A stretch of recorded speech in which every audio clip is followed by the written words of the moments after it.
God, this looks Well, I can sit down there. Tony, pull your chair over there. Huh? Or do you want to sit over there? What do you want to do? We saved this one for you.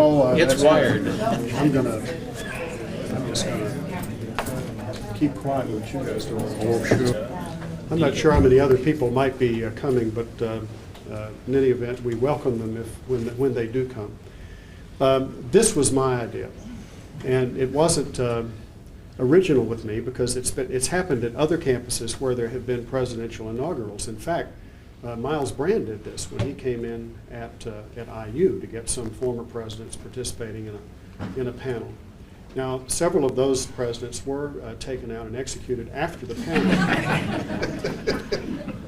But Miles is still around, so I figured that this was an acceptable risk.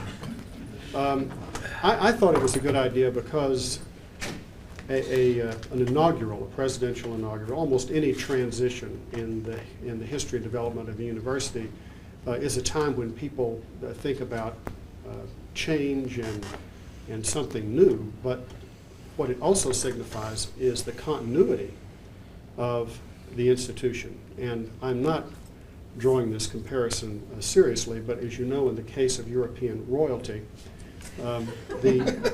upon the transition, sometimes not very nonviolent transition to power, the attention is called to the fact that there is a continuity in the royal line and so forth, and that I think is good to reflect upon, especially in the development of an institution. And we are a very relatively young institution. I'm only the 12th president, so we have a number of presidents, but not that many who have preceded me. So I thought it would be nice to just get those former presidents who are currently residing in Muncie or who are available to us this week to participate in a panel such as this. There is no agenda. We have not really consulted about exactly what all this is supposed to be. We knew it would be entertaining because we asked Tony Edmonds to be the moderator. And as you probably know, Tony and Bruce Gilwood have just completed a manuscript, an interpretive history of Ball State University. It is at Indiana University Press, and I think what a wonderful opportunity, having just completed that work, to be able to pose some general questions for all of us. I'm also sort of relaxed because I can say anything I want to about the future. I don't really have anything to account for yet. I've read to some school kids, and I've met with some students, and so far I'm safe. But I think I will learn a great deal from getting a better sense of perspective on some of the exciting times that have occurred in the history of this university. So that's what the whole thing is about. This is a great week. It's more about the presidency than the president. And here you have in front of you a pretty good representation of the presidency. Tony, it's all yours. I'm not going to use a mic. Who doesn't need a mic? If that's okay. And if I'm moderating a panel, I have to stand still, don't I? I can't get up and walk around. Sure you can. I don't think I've ever, I guess I'm reminded of John Kennedy's comment that I haven't been surrounded, I haven't seen so many distinguished men in one place since Thomas Jefferson ate alone in the White House. Right? God, that is There's something missing though. Rich Harris, Rich is back there, but he emailed me and asked, "Is Jerry Anderson coming?" And do we need to wait any longer to see if Mr. I would presume not. Do you have any travel money? No travel money. We do want this to be as informal as possible, and I thought what I would do is ask these distinguished gentlemen a couple of questions to get things started, and then if I'm a decent teacher at all, I'm going to turn it over to the classroom after a few comments and let you ask the questions, because you've got years and years of history looking at you, and years of memories of Ball State. and its importance in the community. I'm going to begin by asking you each one very brief question. You're writing your autobiography, focusing on your years at Ball State. What do you want the subtitle to be? It's got to have a colon in it. It's got to be Richard Burkhart, colon. What do you want that to say, Dr. Burkhart? Do I have to go to the microphone first? I don't think you have to go to the microphone. Well, in keeping with the tone of the meeting, I'd say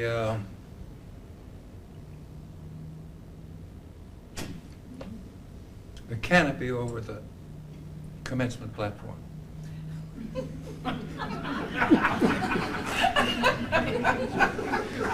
Richard Burkhart, colon, the canopy over the commencement program. While they're thinking, I'm going to write this down. I'm calling IU tomorrow to stop the presses. We have additions to make. Mr. Worthen, would you care to interpret what Mr. Burkhart said before you put the thing after your colon? Well, I think it's an excellent title for the autobiography because I think Rich demonstrates that there are lots of things that presidents do, but sometimes some of the decisions that appear to be almost trivial may end up to have the most lasting effect.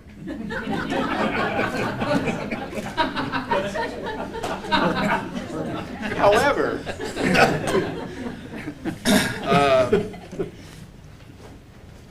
I think my title would be, I think that to say anything other than what I'm going to say would disappoint this group. And so what I would say is John Worthen, colon, technology. Is that one of those trivial decisions that had No, that's what I major- said. I've taken a little different tack than Rich did. That's a serious. Serious. I'm serious. You're serious? Yeah. I was I'm serious. shocked. All right, he's been serious. He has been anything but serious. John Pruce, can you find something in between serious and not serious? A temptation just went across my mind. Something on the order of, I started the longest winning streak in higher education, appointing Dick McKee. What's a streak, anyway? No, mine would be, was it only 10 years?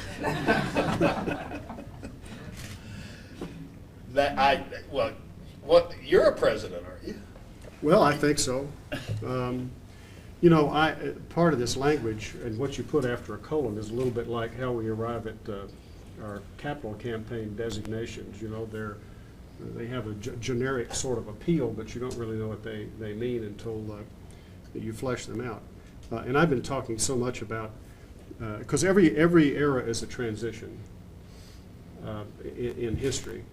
And I suppose you're rhetorically tempted to think of it especially that way if you're in the middle of it.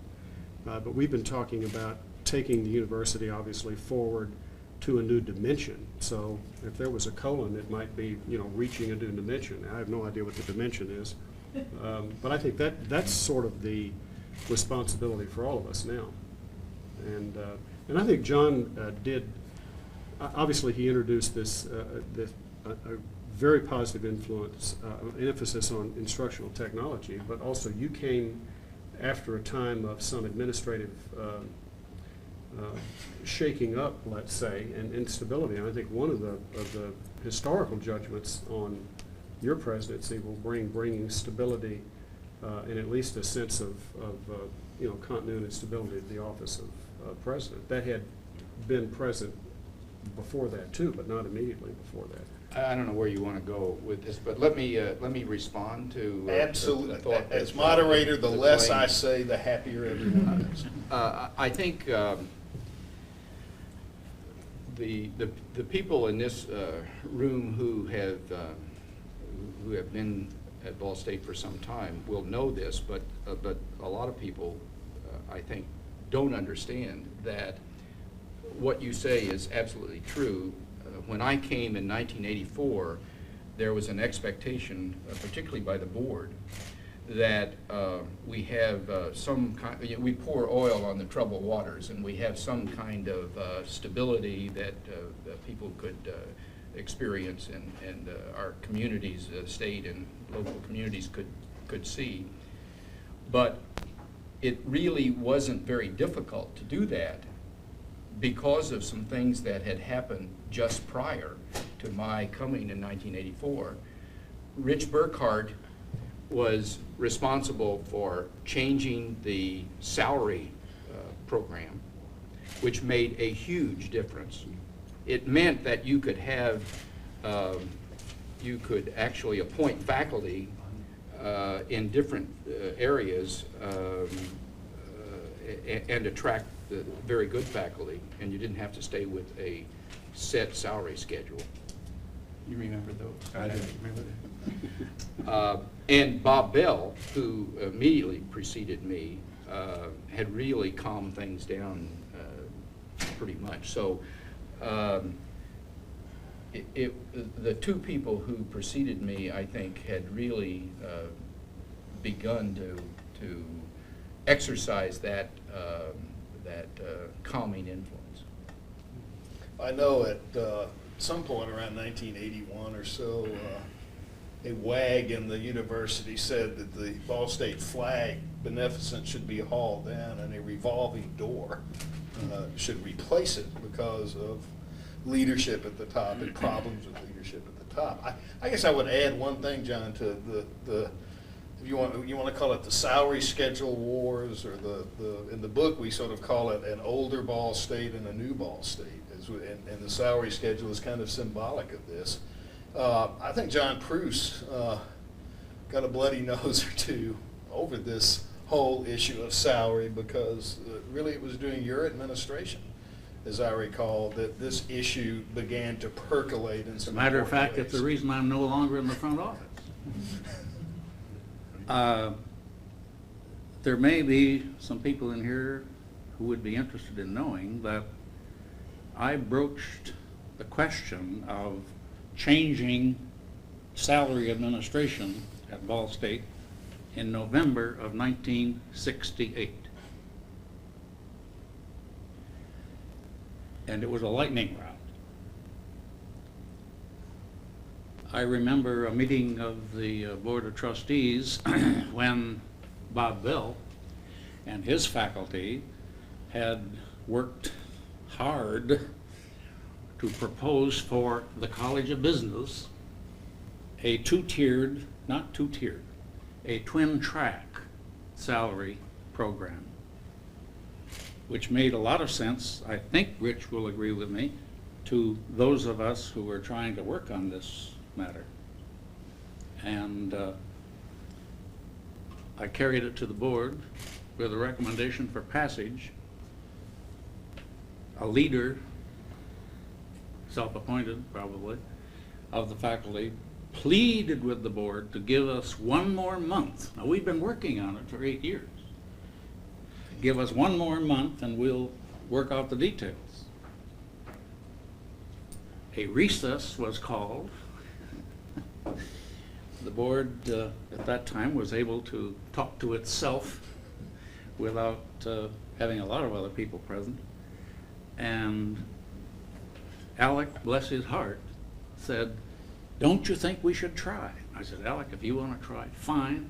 We'll be back here next month in the same situation." Alec Bracken. Alec Bracken.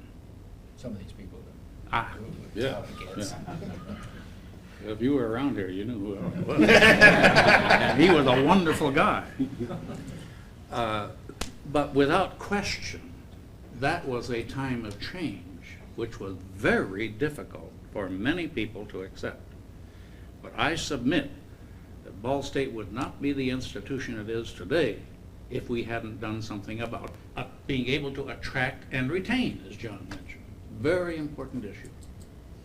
Well, and this became, incidentally, as I'm sure you're all aware, a problem in a lot of institutions that were like Ball State, that came out of a teacher's college tradition, that had a salary schedule, and that was becoming a university.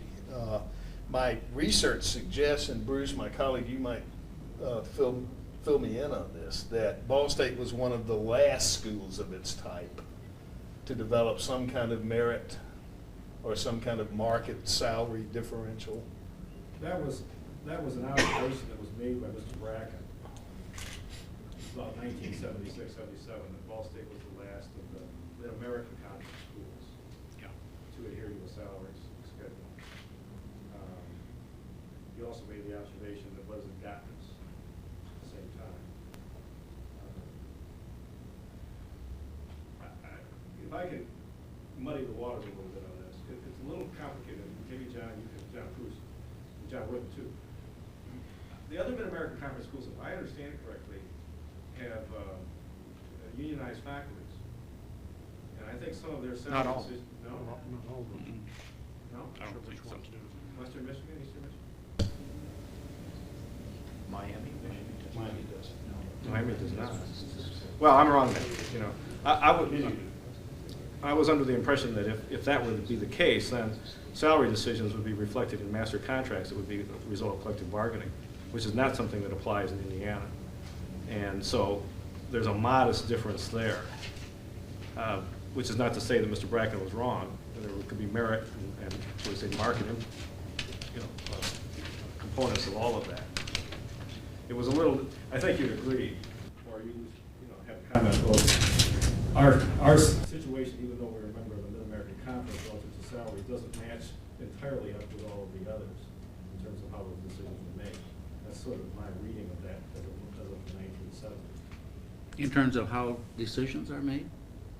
Just because Ball State had a salary schedule, and then making a change to it would not necessarily mean that moving off of that, because Ball State would have been in conformity with all of the other MAC schools relative to how salary Yeah, decisions. sure, probably so. Do you think Ball State was smart in joining the Mid-American Conference? Was that a wise decision on the part of this university? Yes. Would you care to elaborate? Well, you were the one that made it happen. That's so, why I said yes. I would agree. We were in whatever the conference was when I arrived. Had 5 schools, I think. No, prior to that. Well, they were just terminating at that time. So then we went to work with Northern Illinois, Indiana State, Southern Illinois, 2 dogs, 2 birds, and a tree. Sycamores, Huskies, Salukis, Redbirds, and Cardinals. Thank you. And it was named deliberately the Academic and Athletic Conference of Midwest Universities. It didn't go.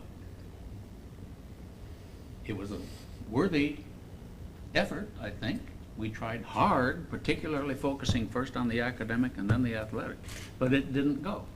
Now, Ball State had applied to the Mid-American Conference the year before, well, in 1967. And frankly, I guess it wasn't ready. But when whatever the year was, at my age, it's getting difficult to remember, 72. We were ready and made our application and went to the meeting of the Council of Presidents and unanimously were invited to join the conference. I sensed within the faculty, and to some extent the student body, though they weren't all that close to it, that they were happy to be associated with the Miamis, the Western Michigans, and so on and so on. Now then, what happened after that is Worthen's responsibility. I think John can tell you the problem with me. I want to go back to Bruce's comment.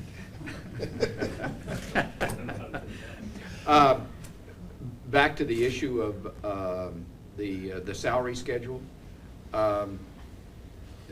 Alec may have been correct in saying that Ball State was one of the last, but to move away from a salary schedule. But the institution that I was president of before coming to Ball State, Indiana University of Pennsylvania, still had a salary schedule and had a faculty union.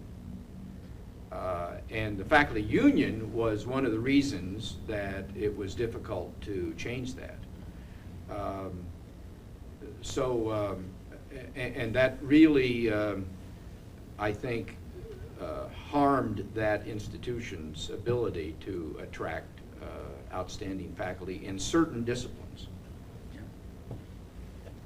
So there were, we may have been the last institution in the Mid-America Conference to do away with the salary schedule, but there were lots of other institutions around the country, just as you say, moving from teachers' colleges to universities who hadn't given it up yet. Rich, you had the shortest presidential tenure, except for Mr. Bridell. We Right can't. now you got the lead. I mean, he could still catch you on that. No way. No way. As you look at that year, can you think of something that you did that stands out as wow, this was really something positive, this is something I'm proud of? I already told you that. In protecting the commencement honoraries from being fried in the sun. Can you think of a second thing that you are really, really proud of? Well, we did change the salary schedule. Yeah, we did.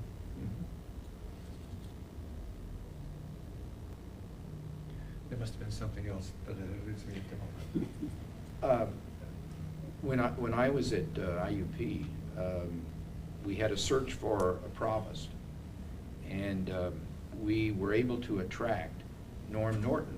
Many of you know Norm Norton, who was here at Ball State. He was, I believe, chairman of the biology department, and then he was dean or acting dean of Acting vice president. and then acting was it acting provost, acting vice Provost. president? Yeah. Mhm. During the time that you were president. Yes, that's right.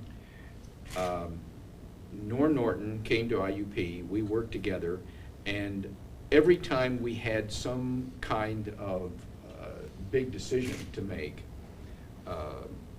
Norm always said, Burkhart and I did it this way. I couldn't wait to meet this Burkhart guy.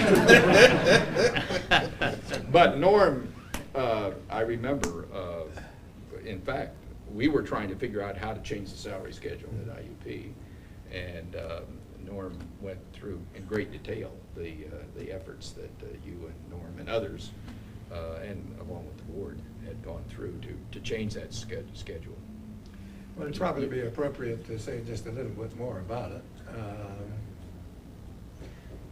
Dick McKee and Casey Tucker worked assiduously to gather information that made it possible for a change to take place. For a couple of years, they had been collecting comparative data from, but at one point it was 19, wasn't it, Dick? 19 different colleges and universities. But in the end, I believe we relied on the Mid-America Conference. And we found descriptions of salaries of faculty members in English and math and all the disciplines that are offered. So the salaries were broken down to full professor, associate professor, assistant professor, and instructor. On the basis of that, we were able to describe the great gap between Ball State salaries and those in what we thought of as our colleague schools. I don't know exactly what it was that finally persuaded the faculty to stop fussing. It might have been exhaustion. But the idea that somebody might do something to close the gap a little bit eventually percolated. We suggested that if we took a step with salaries in the year that we were responsible for, 78, 79. Norm and I and Dick and other people could move maybe 1/3 of the distance between where we were and where we wanted to go. And hopefully, Mr. Anderson would take it the next step, the next time around. We couldn't make that jump in one single year. Nobody could do that. So we had a faculty meeting and we handed out all the sheets and told people how we arrived at the sums that we did. And that ignited attention. And we went from there. Of course, it wasn't that simple, but that's long enough. I think it might be important just to say what a salary schedule is. And I'm not sure what it was at Ball State, but when I was at IUP, it meant that you knew exactly what the faculty member's salary was, no matter what discipline she or he was in, if you knew the number of years that that person had been at the institution and the rank. So an assistant professor with 4 years got a certain salary, a full professor with 12 years got a certain salary. Now the problem was that in order to attract some people that were coming from institutions where their salaries were higher than what we were able to pay at a certain level, we were sometimes hiring assistant professors as associate professors.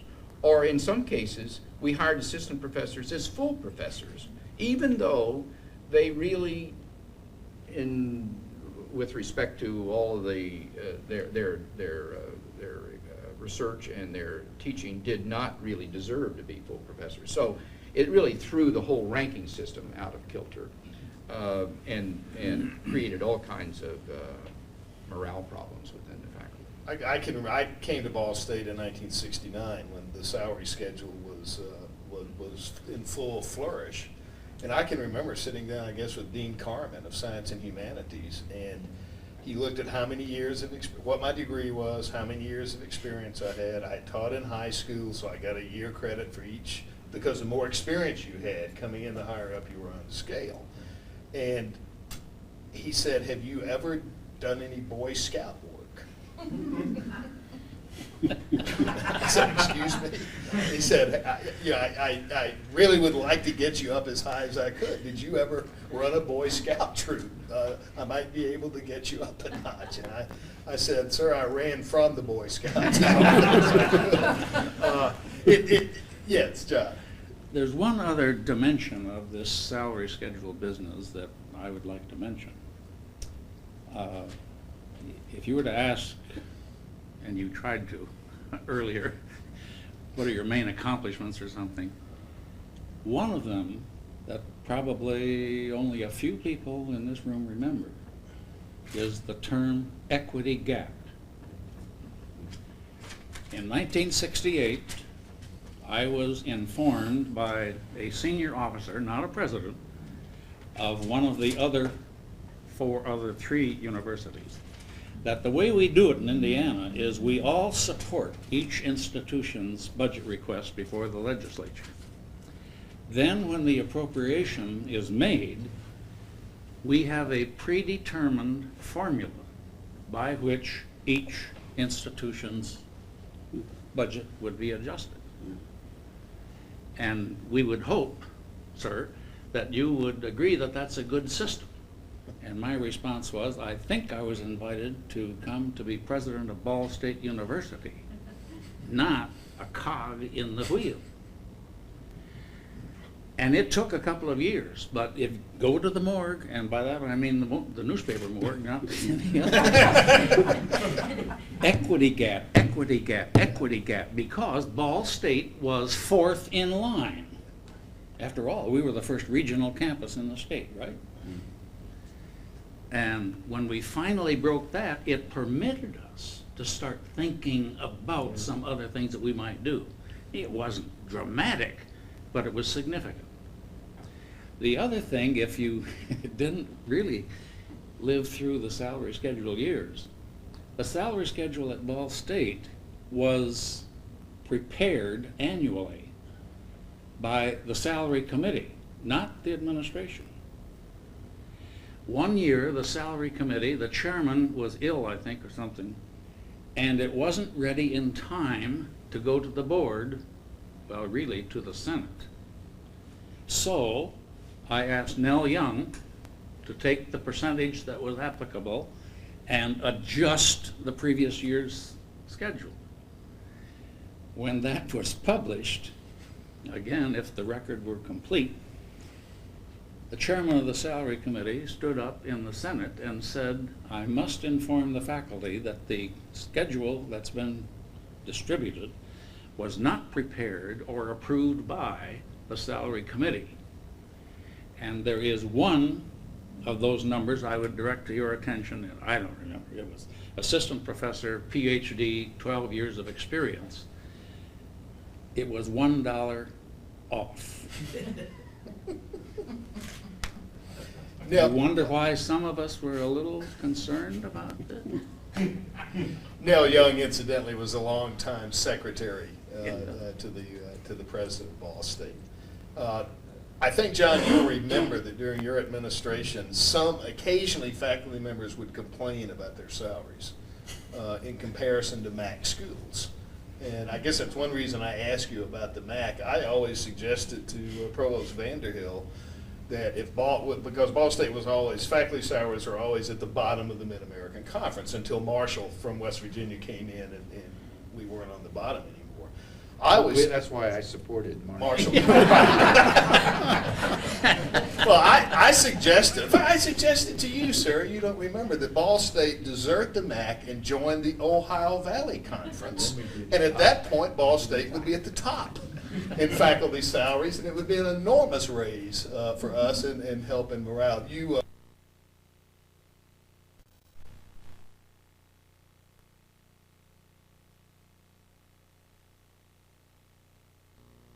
The faculty, Richmond, was on, and John Chris, the president. I don't remember. Rich, you go Well, start. that was Bob McCall, who was head of men's physical education, and probably that meant physical education at that point, who recognized that Coastal and the ideas that he had were really something special. It also came at a time when though most of the faculty spent most of their time teaching classes, everyone taught 4 classes at the time. There were some faculty members who were interested in research. And among the changes that were important that took place were those changes that led faculty members to opportunities of research. We lost a number of first-rate faculty members who came to join the faculty. One of them was Ann Reynolds, who taught in the Department of Biology. She's now chancellor at which school? She was Birmingham. President of UAB. Birmingham. Alabama, Birmingham. Birmingham. Yeah, at Birmingham. I had her for freshman biology. Okay, a great teacher. A person who insisted on doing research even though she had to teach 4 classes. The rest of the faculty were not very much interested in having people have time off, as it was called, for research. Russell Siverly, also in the biology department, was another person who had more time off so he could do research. And eventually, you begin to get a number of faculty members who are willing to do research and maybe eventually get some recognition for that research. And the character of the institution changes a little bit. I don't believe we ever got to publish and perish, but it's now more comfortable for people who do research. And if it weren't for the current Office of Academic Research, we probably wouldn't have as much as we do now. But Costal's appointment was an early one and an important one.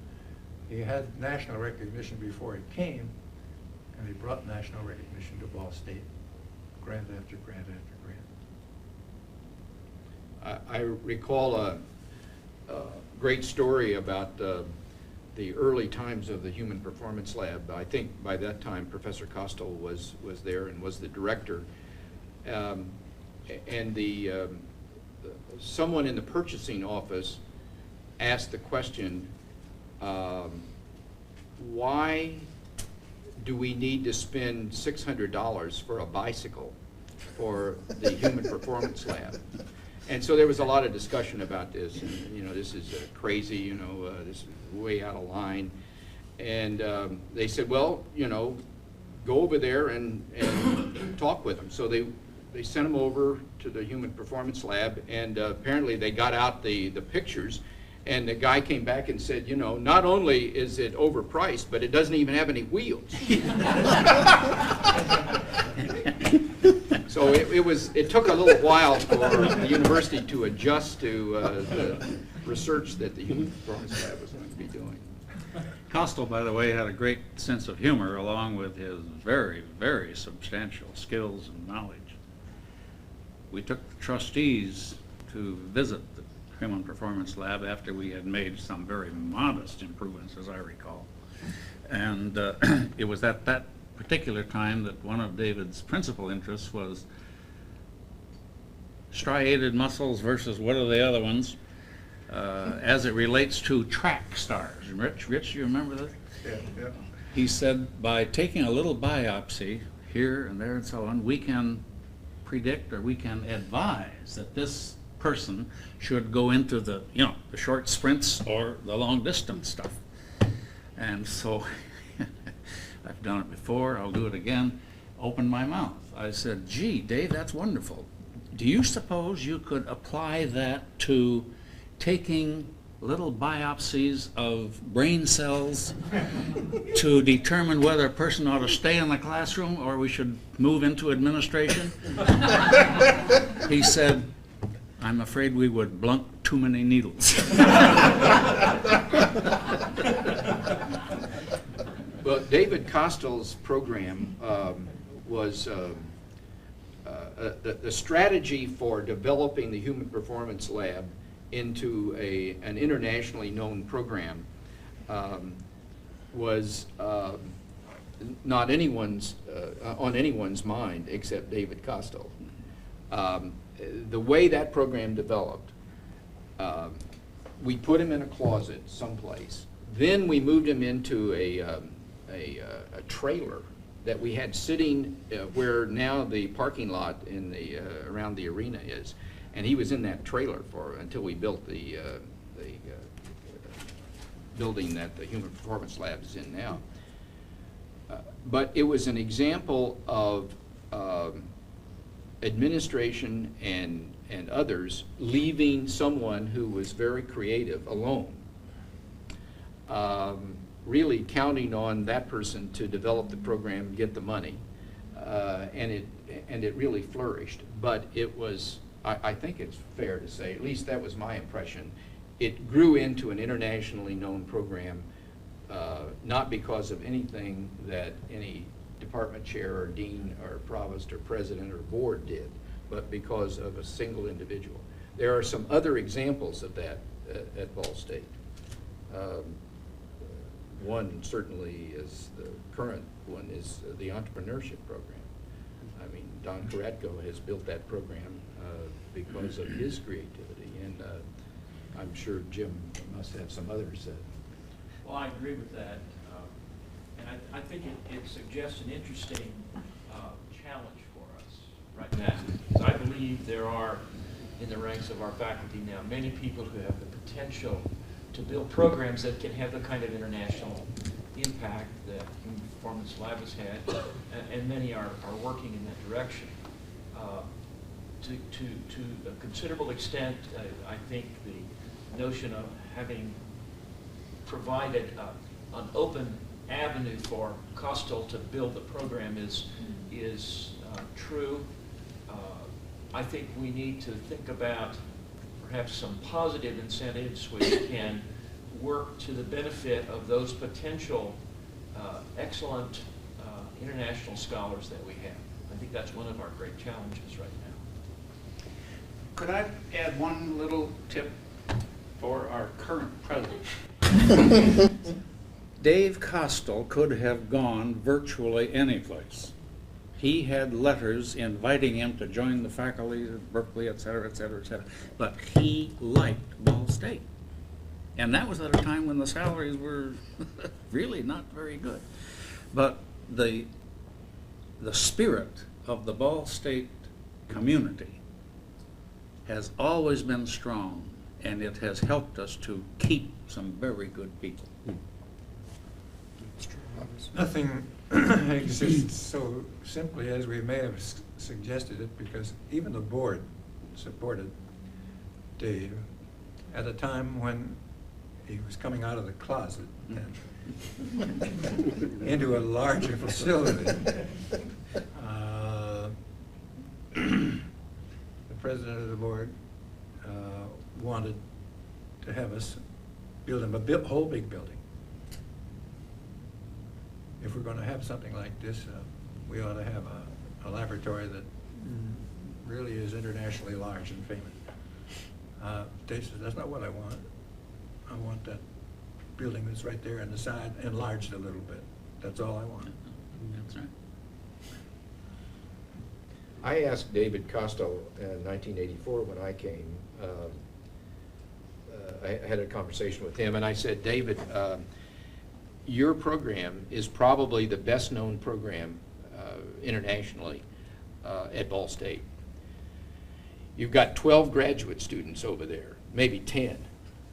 Why don't we double the size of that program and take advantage of the opportunity to educate 10 more? And he said, well, you're really trying to undermine, you're trying to kill this program, aren't you? I said, well, no, it was just an idea. But I left and never broached the subject again.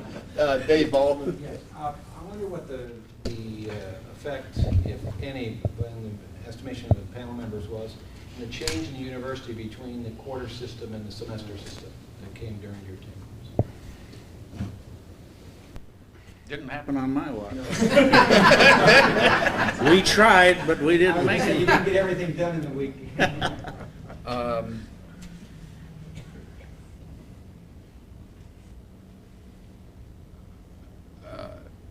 Jim Cook, who was provost in 1984 when I came,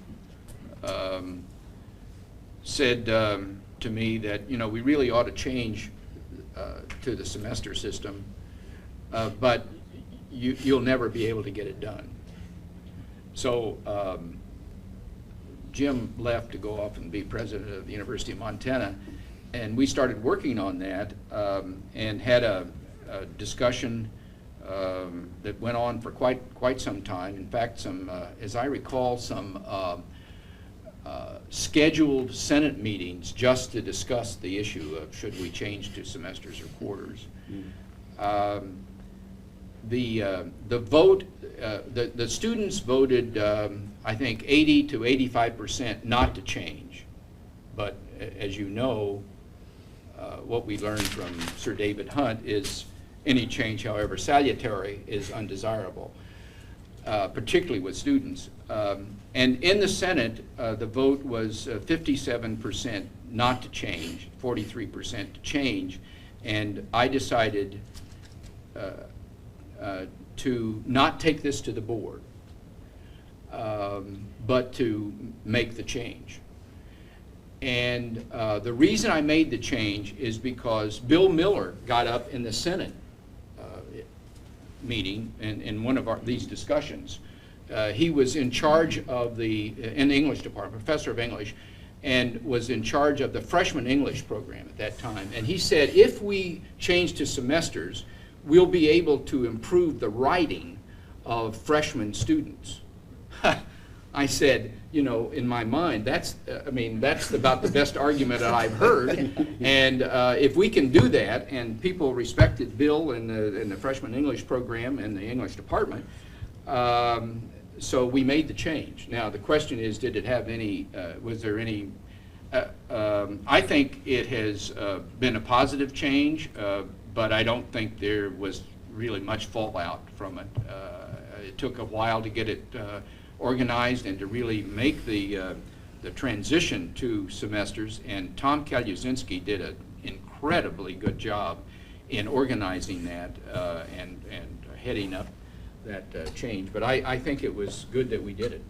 I know when I was assistant chair of my department when it happened, and a professor came into me bitterly complaining about the change because he was going to have to revise his lecture notes.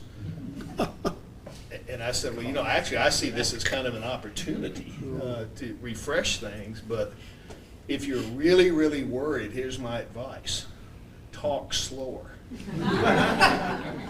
Historians have a way of, pardon me. A big smart Alex, I think. More questions? Yes, yeah. I wondered if you'd be willing to reflect a little bit upon yourselves as individuals and share with us what your guiding principles were that you brought to the presidency. Not necessarily your ideas that you shared with the rest of us, but more those internal things that helped you get through difficult times of decision making, that kept you at it amid all the pressures and whatnot. Comes terribly close to a question Tony threw at us when we walked in the room. Start out telling us what your philosophy was as a president. Yeah. I said, if you're president, you don't have time to have a philosophy, which was a bit facetious, of course. It's an excellent question. I don't know that I can answer for myself. Let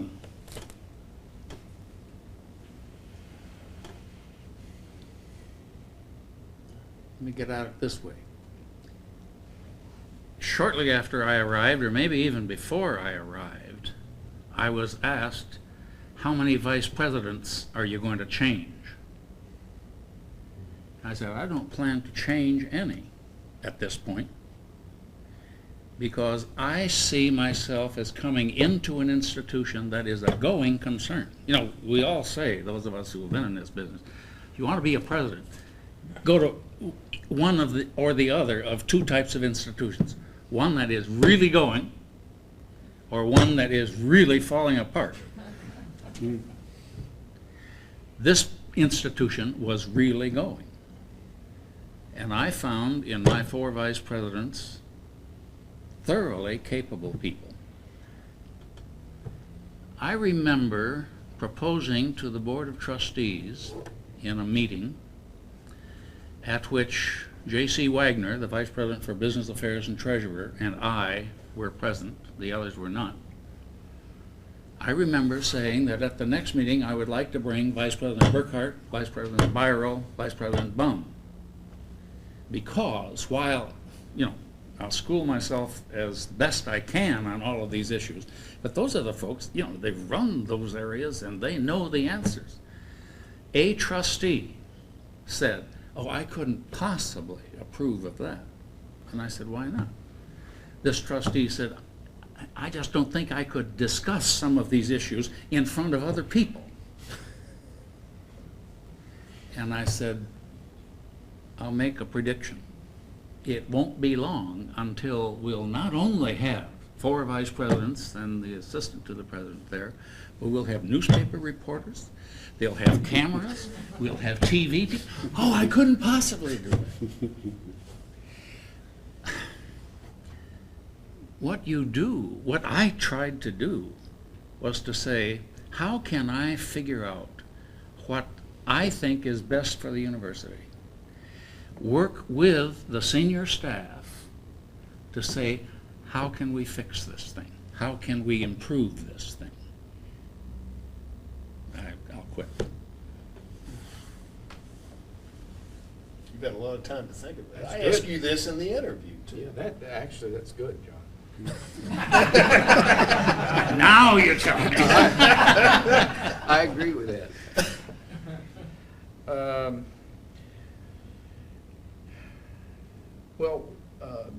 When I came to Ball State, I had 5 years of experience as a president of an institution that had the same kind of history as Ball State. Fortunately, I made a lot of mistakes in that first presidency and learned from that. But I think that one of the things, I'm not sure this is a principle, but one of the things that seemed to me that you had to do was you had to try to balance listening to what people within the university community said about any particular decision, get advice, listen, and on the other hand, appear to be a strong, decisive president.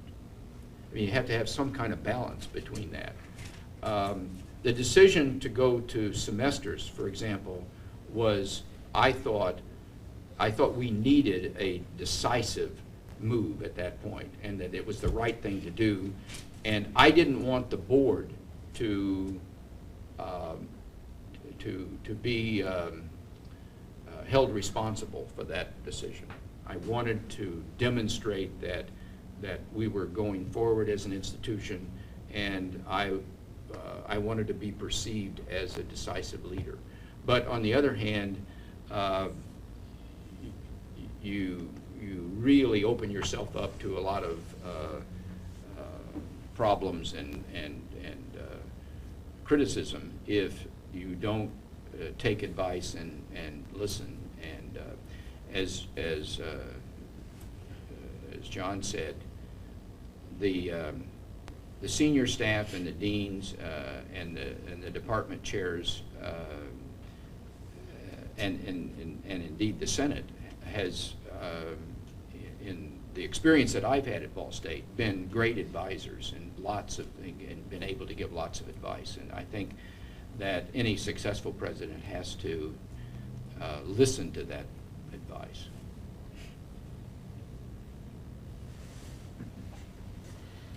Well, you all know I didn't have a long time to practice and make a lot of mistakes. But I made some.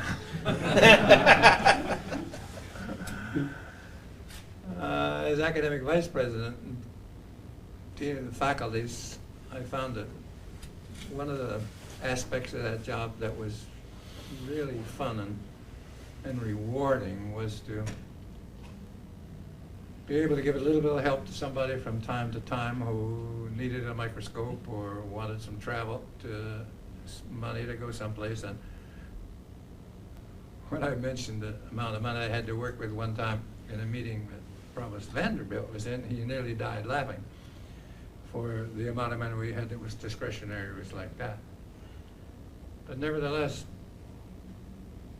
it seemed to me that in the short time I was in the president's office, it was possible for me to see that there were other aspects, other people in the university besides faculty who would benefit by a little lift from time to time if I put my shoulder to a wheel that they were concerned about. So I don't know if it's a philosophy or not, but it seems to me you have a service opportunity in the president's office that's incomparable.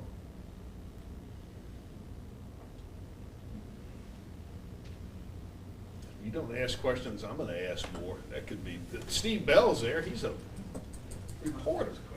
You don't have any questions? I'm reformed. Doug McConkey. I'm just thinking, is the Ball State of 2000 anything like what you envisioned when you became president, that it would be? I'm reminded of Ed Ball as we watched the Minnetrista Cultural Center in Oakhurst Gardens grow. I asked him in a board meeting a year and a half ago, Ed, how does this compare to the dream that you had when you started this? He said, way beyond my expectations. And I'm happy to say that Ball State has gone well beyond my expectations. Not my hopes, but my expectations. Rich, you came here in 1951 originally. 52, when there were 2,700 students. And it did change. And There was a time when we were changing so rapidly, we were engaging 100 new faculty members every year. When we looked ahead and thought about what Ball State might be in the year 2000. And it didn't seem unreasonable to assume that we'd be at 25,000 students. And a lot of people's hopes and plans were set up like that. But the fact that it doesn't reach a particular number is not important. It has changed. It's changed dramatically. And compared with the other alternatives in the Mid-America Conference, this is the best.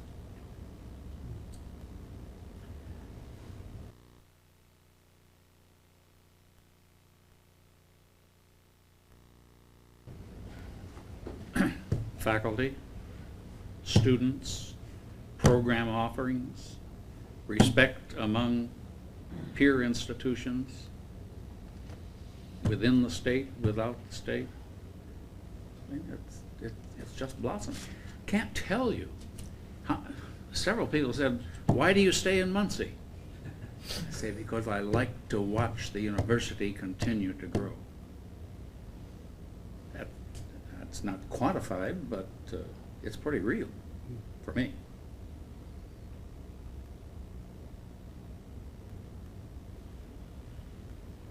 Come on, more questions. We have time. Randy? What one thing would you change or do differently in terms of a decision you may have made during your presidency if you had the opportunity to do it again? That was going to be my last question. Damn it. The list is too long for me to pick one out. Well, I will take a crack at that question. I think the thing that I would change is not to say put on another muffler.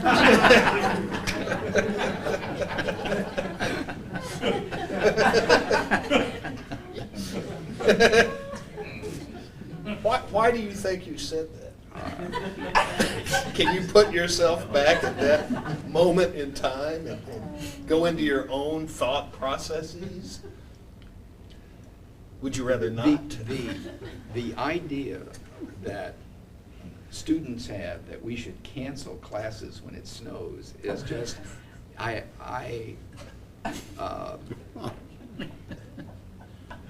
can't tell you how difficult it is for me to understand and to tolerate that position. Now, where do you live other than Muncie? Where do you have a home? One of these snow times, I guess it was cold weather. It wasn't snow. Cold weather, very windy. Yeah. State police had shut Minus 60 degrees. Yeah. The dean of students said. Purdue closed for the day and then played the Indiana-Purdue basketball game at Purdue, and it was full. A young woman came into the office before noon and said, you know, this is ridiculous. I mean, it's just freezing out there, and you know, these people are going to be dying in the street if you don't cancel classes. And I said, look, what do you think people do in Maine and Wisconsin and Minnesota? I said, you know, I have a son that's in St. Paul, Minnesota now, and he goes to the University of Minnesota. And I mean, they don't cancel classes because it, you know, gets 20 below zero with a wind chill of 45 below or whatever. I mean, they keep going. Well, anyway, we had this discussion. She left, and I went to lunch. I came back, and there was a message for me. Call this number. And I said, well, what is this number? So we called this number, and it was some number in Minnesota. The governor had canceled classes in all the state institutions. As recently as 6 or 7 years ago. You know, I left in 78. But in 92 or 3, I went into the building where I have an office now, and the young woman said, "Your name came up at the YMCA this noon." I said, "I haven't been in the YMCA in a long time, and I didn't do it," or, you know, what. She said, no, you don't understand. I was on a bike, exercising, and it happened to be winter, and it was a little cool. And she said, the lady next to me said, "I wonder if they're going to cancel classes at Ball State." And this girl said, "Well, I really don't know." She said, "Well, I'll tell you one thing. If Bruce were still there, he would not cancel classes. He said he did it once and he would never do it again, and McKee was responsible for that decision." So it lives on, John. Tony, the answer to your question is, canceling classes, you have to put that up against landing airplanes on aircraft carriers back in the 50s. And if you can do the latter, there's really no reason to close schools. I'm glad you didn't use that metaphor instead of the muffler one. Why don't you get in your airplane, students, and try to land on a carrier? Do you have any snow stories? Nope. Weren't you president during the great blizzard of '78? They didn't build a roof strong enough, so all that weight crushed the field sports building was connected to the gym. And in the angle between the two buildings, the snow built up and broke it down. I don't think we canceled any classes, but it shut off a certain amount of I activity. thought Muncie was canceled, the blizzard. Oh, Muncie might have been. Not Ball State. When I came to Ball State, the university had more snow removal equipment than the city. And we had 3 plows. The city had 2. A little different now. Folks, yes, question there. I was just wondering about President Brownell's philosophy on snow. I am traumatized. I'm traumatized by this whole discussion. I'm in a state of denial at the moment. So, but you know, you've destroyed one of my techniques. I was going to avoid this whole problem by delegating the decision to McKee, but if he screwed it up before, I can't do that anymore. He and I were in the office, the place was closed, and we looked out the front window, and here were 2 guys dragging a sled with 2 cases of beer on it. And I said, "That's the last time I cancel classes." Folks, we've gone past the hour. I would like to thank very much our 4 distinguished guests.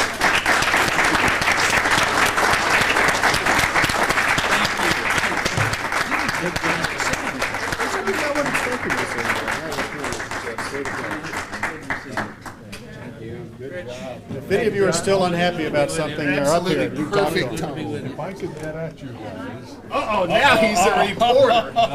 I'm leaving. I didn't want to put it in subjects that wouldn't matter to others, but I'm moderating, or I'm MC Thursday night at the Gala.